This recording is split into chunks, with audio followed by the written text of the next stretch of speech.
G'day guys, and welcome back to the Our Kart Class podcast.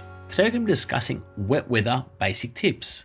Now when it comes to driving in the dry, and then we change into the wet weather conditions, there's a stark contrast. Straight away, there's a lot limited grip when it comes to the wet weather driving. So the three tips that we're going to be trying to discuss today are the wet weather racing lines, your braking techniques, and also the throttle modulation. Now when it comes to driving the fastest way in the wet weather conditions, not necessarily is it always going to be the same line as what you take in the dry conditions. Rubber mixed with water tends to lose grip in these wet conditions. So drivers want to try and stay off the traditional dry rubber line they might see. Now the way we want to distinguish when it's wet and where to drive is, you want to look for more abrasive surface. So that dark rubbered up line in the dry, you can see very distinctively. And when it starts to rain, that same rubber line becomes quite shiny. It's a nice shiny surface.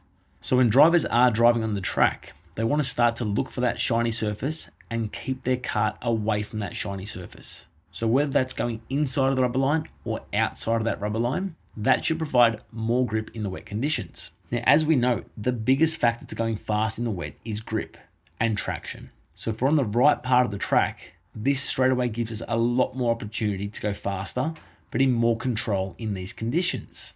Now, when we're talking about having that slippery surface, when the rubber is put down on the track, that is a nice shiny rubber. So obviously when you're driving, even though you've got wet weather tyres on in a lot of instances, you might have some slick tyres on as well, the tyres find it harder to bite into the surface of the track because it's not abrasive. The tyres can't really grip into that surface. They're just sliding on top of that rubber. And that's what causes a drive to lose traction in these conditions. So the most basic way to drive in the wet is just following the outside of the circuit, so the outside white line. Because that's where very limited karts do drive, there's going to actually have those little bit of marbles, the pickup from the tyres, but also it's a lot more abrasive on that part of the track, so that's where you're going to have a little bit more grip when you're driving. As you start to become more familiarised with the wet weather conditions and your confidence grows, you can start to alternate your lines to cross over the traditional dry racing line. But as a basic tip to start off your wet weather driving career, I'd always recommend driving towards the outside of the racetrack first before going inside of that racing line. The second tip we're going to discuss is our braking techniques in the wet weather. Now when it comes to the dry, if a driver does lock up the brakes and those tyres start to screech, if they hold those brakes on, the chances are they're going to spin out. But when they do release the brakes from that locking position and the wheels start to turn, they start to gain some sort of control back. But in the wet weather, can you imagine locking up your brakes? It's going to skid a lot faster in the wet conditions. Again, limited grip on a wet surface and you skid into a corner, the chances are the rear of the kart's going to want to spin out very, very quickly. So when you're starting out in the wet weather conditions, use the brakes more gently. And if they do start to lock, try and release that brake pressure as early as you can. Although you might be going too fast into a corner, you can still start to use your steering wheel to start to slow the car, or at least try and corner around the turn. Now you might run wide, you might run off the track, you still might spin off, but you've given yourself some sort of chance of getting around the corner when you don't look at the brakes. Now again, as you get more advanced and more confident in the wet weather conditions, you can start to learn to trail brake, which is locking up the brakes and then releasing that pressure into the corner. But that takes a lot of practice and a lot of mistakes need to be made to master the art of braking in the wet weather conditions.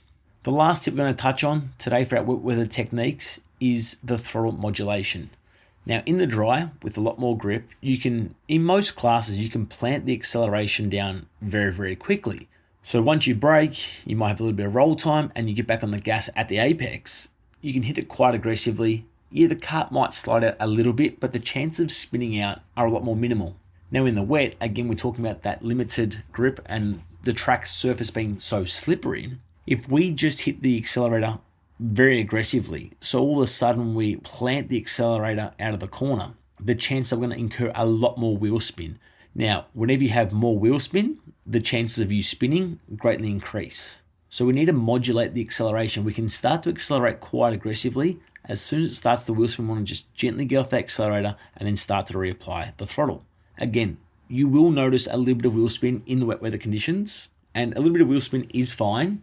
But if we're wheel spinning for 5 seconds out of a corner, we're not really going much faster. We're just sitting basically in the same spot and not really going anywhere because we don't have that traction coming out of a corner. So just learning how to modulate the acceleration. Now this is a lot more important in our faster categories. So thinking shifter karts, X30 or Rotax, compared to our mini or our micro engines where they will still wheel spin out of a corner, but it's a lot less. Now what we notice in the wet weather conditions is because we're naturally cornering a little bit slower than the dry, we start to increase the rear sprocket. And now that is to try and give us some more acceleration to get out of the corners faster. If our driver isn't modulating the accelerator very well, that just increases the chances of wheel spin. So although it's generally faster to increase the rear sprocket size in the wet weather conditions to counteract the slower corner speeds, if the driver isn't working in with the mechanic or the parent, then the bigger sprocket's not really going to help because it's going to incur a lot more opportunities for that driver to spin out if they don't modulate the throttle properly. So that's it on our wet weather techniques in our basic version.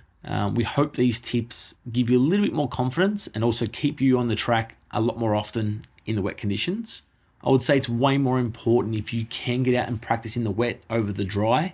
That's going to teach kart control, throttle modulation, braking techniques, and just getting that confidence that if you can control the go-kart in the wet, then you're going to have no issues in the dry and you should be able to push yourself a little bit further than what you actually think you can in those dry conditions. If you guys need to know more information about how to drive in the wet or even just improving your driving techniques, then be sure to visit us at kartclass.com. We cover your driving techniques, your mindset, kart setup, and also give you track guides to suit your track that you drive at. I'm your host, 18-time Australian champion David Serra. I look forward to chatting to you guys soon. Cheers.